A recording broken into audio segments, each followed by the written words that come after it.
ছাত্ৰ-ছাত্ৰীসকল, আজিৰ ভিডিঅ'টোত তোমালোকৰ কাৰণে লৈ অনা হৈছে ক্লাছ 7ৰ ছ'চিয়েল ছায়েন্সৰ পাঠ নম্বৰ 24 গণতন্ত্ৰ আৰু প্ৰচাৰ মাধ্যম এই পাঠটোৰ অনুশীলনীত থকা প্ৰশ্নসমূহৰ উত্তৰসমূহ।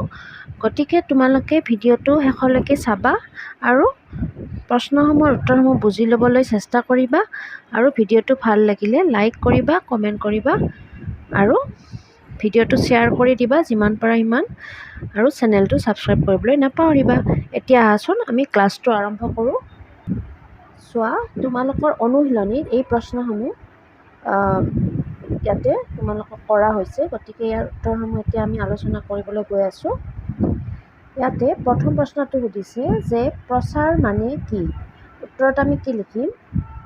যে প্ৰচাৰ বুলিলে যিকোনো খবৰ, আদেশ, অনুদেশ, উপদেশ আদি এজনৰ পৰা আনজনলৈ, এখন ঠাইৰ পৰা আন এখন ঠাইলৈ সম্প্ৰসাৰিত হোৱাকে বুজায়।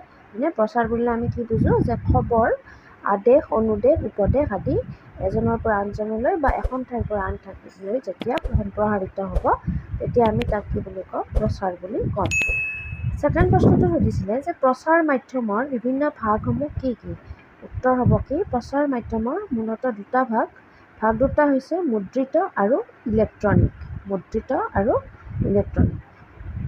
গ নম্বৰ প্ৰশ্নটো হৈছে গণমাধ্যম কাক কয়?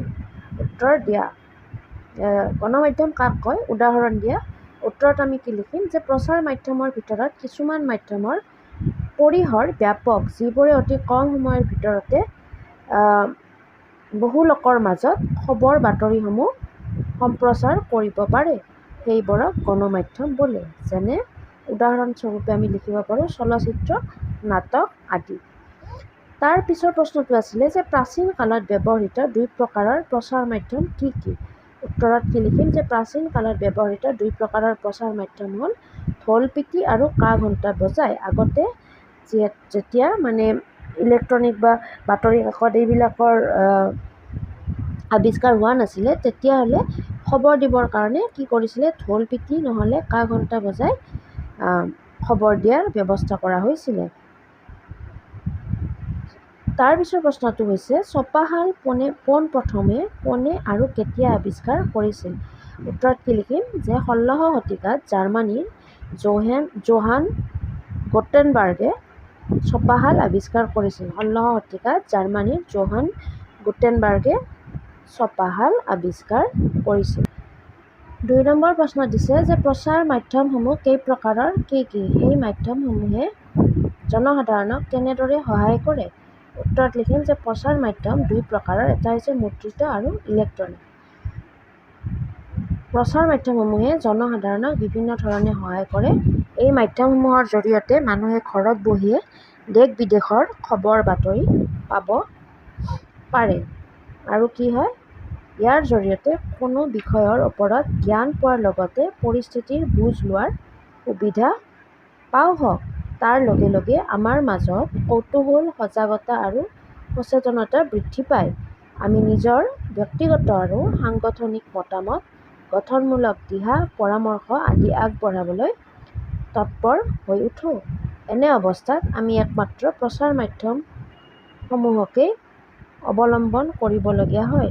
প্ৰচাৰ ব্যৱস্থা অবিহনে মানুহে কেতিয়াও নিজৰ ভাৱ, মত, অভিমত আদি আনৰ লগত বিনিময় কৰাটো কঠিন হৈ পৰে।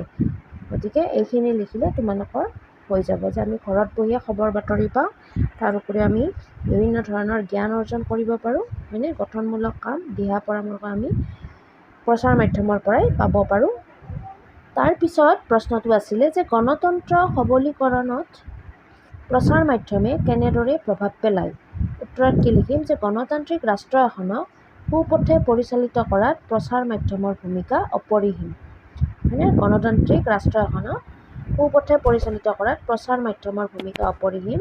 দেশৰ জনসাধাৰণৰ কল্যাণৰ অৰ্থে গণতান্ত্ৰিক চৰকাৰ এখনে কেনেধৰণৰ কাম কৰে বা আঁচনি গ্ৰহণ কৰে সেইবিলাকৰ বিষয়ে আমি প্ৰচাৰ মাধ্যমৰ যোগেদিয়ে অৱগত হওঁ।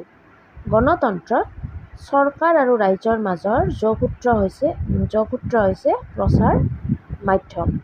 জনমত প্ৰকাশত প্ৰচাৰ মাধ্যমেই আগভাগ লয়। এটা শুদ্ধ আৰু সৎ বাতৰি পৰিৱেশনৰ ক্ষেত্ৰত প্ৰচাৰ মাধ্যমৰ সততা, নিষ্ঠা, স্বচ্ছতা আৰু দায়বদ্ধতা সাঙুৰ খাই থাকে। মুঠৰ ওপৰত গণতন্ত্ৰত চৰকাৰ আৰু জনসাধাৰণৰ মাজত মত বিনিময়ৰ বাবে প্ৰচাৰ মাধ্যমৰ দায়িত্ব সুদূৰ প্ৰসাৰী। এইখিনি লিখিলে তোমালোকৰ হৈ যাব। 3 নম্বৰত আছে খালী ঠাই পূৰ কৰা। দেশ ব্যৱস্থাৰ লগত জড়িত সকলো উপাদানেই প্ৰচাৰৰ একোটা মাধ্যম। উত্তৰত কি লিখিম? যোগাযোগ ব্যৱস্থা।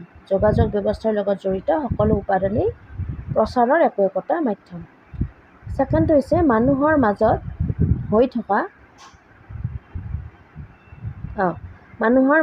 দেশ হৈ থকা প্ৰতিভাৰ বিকাশত প্ৰচাৰ মাধ্যমৰ অৱদান উল্লেখনীয়।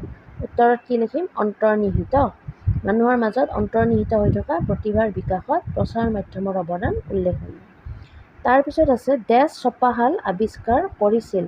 এইটো আমি অলপ আগতে পঢ়িছিলোঁ যে উত্তৰ কি? জোহান গুটেনবাৰ্গে ছপাশাল আৱিষ্কাৰ কৰিছিল। খ নম্বৰত আছিলে যে কম্পিউটাৰক অসমীয়াত ডেছ যন্ত্ৰ বুলি কোৱা হয়। অসমীয়াত কম্পিউটাৰক কি বুলি কোৱা হয়? পৰিকলন যন্ত্ৰ বুলি কোৱা হয়। 4 নম্বৰত তোমালোকক দিছে শুদ্ধ উত্তৰটো বাছি উলিওৱা। প্ৰথমটো দিছিলে জ্যোতিপ্ৰসাদ আগৰৱালাক ৰূপকৰ/সৈনিক শিল্পী বুলি কোৱা হয়। শুদ্ধ উত্তৰটো কি হ'ব? ৰূপকৰ। জ্যোতিপ্ৰসাদ আগৰৱালাক ৰূপকৰ বুলি কোৱা হয়। খ নম্বৰটো আছিলে অতীজত ৰজাই প্ৰজাক বাতৰি দিবৰ বাবে মাইক/ঢোলৰ সহায় লৈছিল। কিহৰ সহায় লৈছিলে? এইটো ঢোলৰ সহায় লৈছিল। গ নম্বৰত আছিলে যে মুদ্ৰিত মাধ্যমসমূহ হ'ল ৰেডিঅ/কিতাপ। উত্তৰত কি লিখিম? কিতাপ। মুদ্ৰিত মাধ্যম কিহত আহিব? কিতাপ হ'ব মুদ্ৰিত মাধ্যম। ঘ নম্বৰত আহিছিলে যে অনাতাঁৰ যন্ত্ৰৰ আৱিষ্কাৰক আৰ্কিমিডিছ/মাৰ্কনি। অনাতাঁৰ যন্ত্ৰৰ আৱিষ্কাৰক হৈছে মাৰ্কনি। ঙ নম্বৰত হৈছিলে যে ইলেক্ট্ৰনিক মাধ্যম হ'ল বাতৰি কাকত/কম্পিউটাৰ। হয়নে? এইটো এনেও গম পায় বাতৰি কাকতটো ইলেক্ট্ৰনিক হ'বই নোৱাৰে। হয়নে? এইটো কি হ'ব? শুদ্ধ উত্তৰটো কম্পিউটাৰ হ'ব ইলেক্ট্ৰনিক মাধ্যম। গতিকে ছাত্ৰ ছাত্ৰীসকল এইখিনি আছিলে গোটেই অনুশীলনীৰ থকা প্ৰশ্নসমূহৰ উত্তৰসমূহ যিখিনি তোমালোকৰ লগত ভিডিঅ'টোৰ মাধ্যমেৰে আলোচনা কৰা হ'ল। গতিকে তোমালোকে ভালদৰে ভিডিঅ'টো চাবা আৰু প্ৰশ্নসমূহৰ উত্তৰসমূহ ভালদৰে বুজি ল'বলৈ চেষ্টা কৰিবা। গতিকে আজিলৈ ইমানেই। Bye bye. Take care.